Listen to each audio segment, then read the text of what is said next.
Hi friends, welcome to my channel Mamata Mysuru.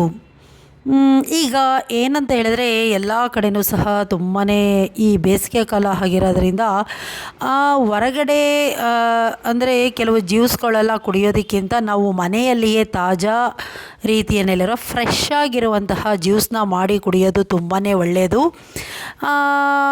ಆದರೆ ಎಲ್ಲ ಥರದ ಹಣ್ಣುಗಳಿಂದಲೂ ಸಹ ನಾವು ಜ್ಯೂಸನ್ನ ತಯಾರು ಮಾಡ್ಕೊಳ್ಬೋದು. ಅದರಲ್ಲಿ ನಾನು ಇವತ್ತು ತೋರಿಸ್ತಾ ಇರೋವಂತಹ ಒಂದು ಜ್ಯೂಸ್ ಯಾವುದು ಅಂತ ಹೇಳಿದ್ರೆ ನಿಂಬೆ ಹಣ್ಣಿನ ಜ್ಯೂಸು, ಲೆಮನ್ ಜ್ಯೂಸನ್ನ ತೋರಿಸ್ತೀನಿ. ಇದಕ್ಕೆ ಏನೇನು ಹಾಕ್ತೀನಿ ಅನ್ನೋದನ್ನು ನೋಡ್ಕೊಳ್ಳಿ. ಇದಕ್ಕೆ ನಾವು ಮುಖ್ಯವಾಗಿ ಏನಂತ ಹೇಳಿದ್ರೆ ಚೆನ್ನಾಗಿರೋಂತಹ 2 ನಿಂಬೆಹಣ್ಣ ತೊಗೊಂಡಿದ್ದೀನಿ.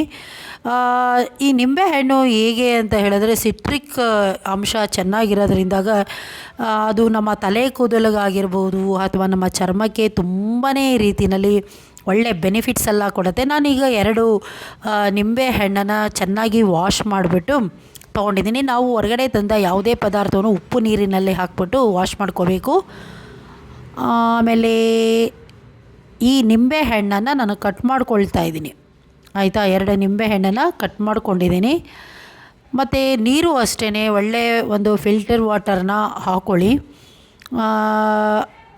ಹಾಕ್ಕೊಂಡು ಫಸ್ಟು ಏನಂತ ಹೇಳಿದ್ರೆ ಈ ನಿಂಬೆಹಣ್ಣನ್ನು ಕ್ಲೀನಾಗಿ ಹಿಂಡ್ಕೊಳ್ಬೇಕು. ಅಂದರೆ ಅದರದ್ದು ಸೀಡ್ಸ್ ಎಲ್ಲ ಇರುತ್ತೆ ಅಲ್ವಾ, ಅದನ್ನೆಲ್ಲ ತೆಗಿಬೇಕು. ಅದನ್ನು ತೆಗೆದ ನಂತರ ನಾವೇನು ಮಾಡಬೇಕು ಅಂತ ಹೇಳಿದ್ರೆ ಅಲ್ಲಿ ನೀರು ಹಾಕ್ಕೊಂಡಿರ್ತೀವಿ ಅಲ್ವಾ, ಈಗ ಜ್ಯೂಸ್ ಮಾಡೋದಕ್ಕೆ ಫಿಲ್ಟರ್ ವಾಟರು, ಆ ವಾಟರ್ನ ನಾವೇನು ಮಾಡಬೇಕು, ಆ ವಾಟರ್ಗೆ ಜ್ಯೂಸನ್ನ ಹಾಕಬೇಕಾಗತ್ತೆ. ಈಗ ನೋಡಿ, ನಿಂಬೆಹಣ್ಣನ್ನು ನಾನು ಕ್ಲೀನಾಗಿ ಅದನ್ನು ಹಿಂಡ್ಕೊಳ್ಬೇಕು. ಅದನ್ನು ತೋರಿಸ್ತೀನಿ, ಹಾಗೆ ನೋಡ್ಕೋತಾ ಇರಿ. ಅಂದರೆ ಇನ್ನೊಂದು ಏನು ಅಂತ ಹೇಳಿದ್ರೆ ಈ ಒಂದು ಬೇಸಿಗೆ ಕಾಲದಲ್ಲಿ ಅದು ಇದು ಏನೂ ತಿನ್ನೋಕ್ಕೆ ಹೋಗಬಾರ್ದು, ಜಂಕ್ಸ್ ಫುಡ್ಡೆಲ್ಲ. ಮತ್ತು ಏನೇ ಊಟ ಆದಮೇಲೂ ಸಹ ಬೇಸಿಗೆ ಕಾಲದಲ್ಲಿ ಮಜ್ಜಿಗೆ ಆಗಿರ್ಬೋದು ಅಥವಾ ನಿಂಬೆಹಣ್ಣಿಂದು ಸಂಬಂಧಪಟ್ಟಂತಹ ಕೆಲವು ಜ್ಯೂಸನ್ನ ಕುಡಿಯೋದ್ರಿಂದ ತುಂಬಾ ಆರೋಗ್ಯಕ್ಕೆ ಒಳ್ಳೆಯದು. ಈಗ ನೋಡಿ, ನಾನು ನೀರನ್ನು ಹಾಕ್ಕೊಳ್ತಾ ಇದ್ದೀನಿ. ನಾನು ಈ ಜ್ಯೂಸನ್ನ 4 ಜನಕ್ಕೆ ಆಗೋ ರೀತಿಯಲ್ಲಿ ಮಾಡ್ತಾ ಇರೋದು. 2 ನಿಂಬೆಹಣ್ಣನ್ನು ತೊಗೊಂಡಿದ್ದೀನಿ. ಇದು 4 ಮೆಂಬರ್ಸ್ಗೆ ಆಗುತ್ತೆ. ತುಂಬ ಫ್ರೆಶ್ ಆಗಿರುತ್ತೆ. ಕೇವಲ ಒಂದು 2-3 ಮಿನಿಟ್ಸಲ್ಲೇ ನಾವು ಇದನ್ನು ಮಾಡ್ಕೊಂಬಿಡ್ಬೋದು. ಏನಂತ ಹೇಳಿದ್ರೆ ಇದಕ್ಕೆ ನಾನು ಏನೇನು ಹಾಕ್ತೀನಿ ಅಂತ ಹೇಳಿದ್ರೆ ನಿಮಗೆ ಬೇಕಾದರೆ ನಿಮಗೆ ಯಾವ ಥರ ಮಾಡ್ಕೊಳ್ತೀರೋ ಆ ಥರ ಮಾಡ್ಕೊಳ್ಳಿ. ಬಟ್ ನಾನು ತೋರಿಸೋದು ನಾನು ಬಹಳ ಸಿಂಪಲ್ಲಾಗಿ ವೆರಿ ಈಸಿ ಮೆಥಡಲ್ಲಿ ಮಾಡೋವಂಥದ್ದು. ಏಲಕ್ಕಿ ಇರುತ್ತಲ್ಲ, ಕಾರ್ಡಮಮ್ಮು, ಅದನ್ನು ಚೆನ್ನಾಗಿ ಚಿಚ್ಚಿಬಿಟ್ಟು ಲಾಸ್ಟಿಗೆ ಹಾಕ್ತೀನಿ. ಈಗ ಶುಗರ್ ಹಾಕ್ತಾಯಿದ್ದೀನಿ ನೋಡಿ. ಶುಗರು ಈಗ ಏನಂದರೆ ಜಾಸ್ತಿ ಹಾಕ್ಕೊಳ್ಬಾರ್ದು, ಕಡಿಮೆನೇ ಹಾಕ್ಕೊಳ್ಬೇಕು. ಜಾಸ್ತಿ ಹಾಕ್ಕೊಳ್ಳೋದ್ರಿಂದ ಅದು ಸ್ವೀಟ್ ತುಂಬಾ ಬಂದರೆ ಚೆನ್ನಾಗಿರೋದಿಲ್ಲ. ನಾವು 2 ನಿಂಬೆಹಣ್ಣಿಗೆ ಕೇವಲ ನಾನು 3 or 4 ಸ್ಪೂನ್ ಅಷ್ಟೇ ಟೀ ಸ್ಪೂನಲ್ಲಿ ನಾನು ಇದು ಹಾಕ್ಕೊಳ್ತಾ ಇದ್ದೀನಿ. ನಂತರ ಕಟ್ ಮಾಡಿ ಇಟ್ಕೊಂಡಂತಹ ಈ ಒಂದು ಲೆಮನನ್ನು ನಾನು ಕ್ಲೀನಾಗಿ ಹಿಂಡ್ಕೊಳ್ತಾ ಇದ್ದೀನಿ. ಆಮೇಲೆ ಅದರಿಂದ ಜ್ಯೂಸನ್ನ ತೆಗೆದುಬಿಟ್ಟು ನೋಡಿ, ಒಂದೊಂದೇ 2 ನಿಂಬೆಹಣ್ಣನ್ನ ಮಾತ್ರ ತೊಗೊಂಡಿದ್ದೀನಿ. ಆಮೇಲೆ ಈ ನಿಂಬೆಹಣ್ಣು ಹೇಗೆ ಅಂತ ಹೇಳಿದ್ರೆ ನಮಗೆ ಎಲ್ಲ ರೀತಿಯ ಒಂದು ಬೆನಿಫಿಟ್ನ ಕೊಡುತ್ತೆ. ಅಂದರೆ ಚರ್ಮಕ್ಕಾಗಿರ್ಬೋದು, ಕೂದಲಿಗೆ ಆಗಿರ್ಬೋದು ತುಂಬಾ ಒಳ್ಳೆಯದು.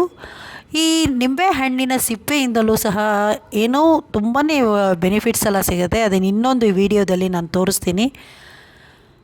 ಈಗ ನೋಡಿ, ನಿಂಬೆಹಣ್ಣನ್ನು ಕ್ಲೀನಾಗಿ ಅದರಲ್ಲಿರೋ ಜ್ಯೂಸನ್ನ ತೆಗೆದೆ ನಂತರ ಅದನ್ನು ಏನು ಮಾಡ್ತೀನಿ ಅನ್ನೋದನ್ನು ನೋಡ್ಕೊಳ್ಳಿ. ಹಾಗೆ ಅಂದರೆ ಈ ಒಂದು ಜ್ಯೂಸನ್ನ ಕುಡಿಯೋದ್ರಿಂದ ಏನಂತ ಹೇಳಿದ್ರೆ ನಮಗೆ ಒಳ್ಳೆಯ ರೀತಿಯ ಬೆನಿಫಿಟ್ಸ್ ಎಲ್ಲ ಸಿಗುತ್ತೆ. ಆರೋಗ್ಯಕರವಾದಂತಹ ಮನೆಯಲ್ಲಿ ತಯಾರಿಸಿದಂತಹ ಒಂದು ತಾಜಾ ಪರಿಶುದ್ಧವಾದಂತಹ ಒಂದು ಲೆಮನ್ ಜ್ಯೂಸ್ ಆಗಿರುತ್ತೆ. ಈ ಜ್ಯೂಸ್ ಎಲ್ಲ ಈ ನೀರಿಗೆ, ಅಂದರೆ ಸಕ್ಕರೆ ಎಲ್ಲ ಹಾಕಿರ್ತೀವಲ್ಲ, ಶುಗರ್ ಹಾಕಿರ್ತೀವಲ್ಲ, ಆ ನೀರಿಗೆ ನಾವು ಮಿಕ್ಸ್ ಮಾಡಿಕೊಳ್ಬೇಕು.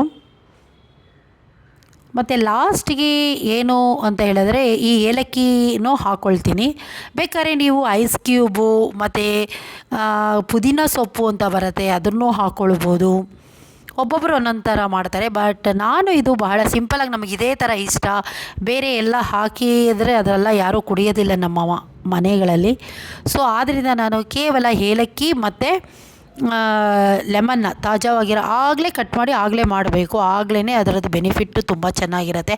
ಕಟ್ ಮಾಡಿಬಿಟ್ಟು ಆಮೇಲೆ ತುಂಬ ಹೊತ್ತಿನ ನಂತರ ಮಾಡಿದ್ರೆ ಅದರಿಂದ ಏನೂ ಬೆನಿಫಿಟ್ ಸಿಗೋದಿಲ್ಲ. ನೋಡಿ, ಈಗ ನಾನು ಈ ರೀತಿಯಲ್ಲಿ ಕಟ್ ಮಾಡಿ ಅದರಿಂದ ತೆಗೆದಂತಹ ನಿಂಬೆಹಣ್ಣಿನಿಂದ ತೆಗೆದಂಥ ಜ್ಯೂಸಿಂದ ಜ್ಯೂಸ್ ಮಾಡಿದ್ದೀನಿ. ಈಗ ಅದನ್ನು ಮಿಕ್ಸ್ ಮಾಡ್ತಾಯಿದ್ದೀನಿ. ನನ್ನ ವಿಡಿಯೋ ಎಲ್ಲ ನೀವು ನೋಡ್ತಾ ಇದ್ದೀರಾ ಅಂದ್ಕೊಳ್ತೀನಿ. ವಿಡಿಯೋ ಇಷ್ಟ ಆದರೆ ಲೈಕ್ ಮಾಡಿ, ಶೇರ್ ಮಾಡಿ, ಕಮೆಂಟು ಮಾಡಿ.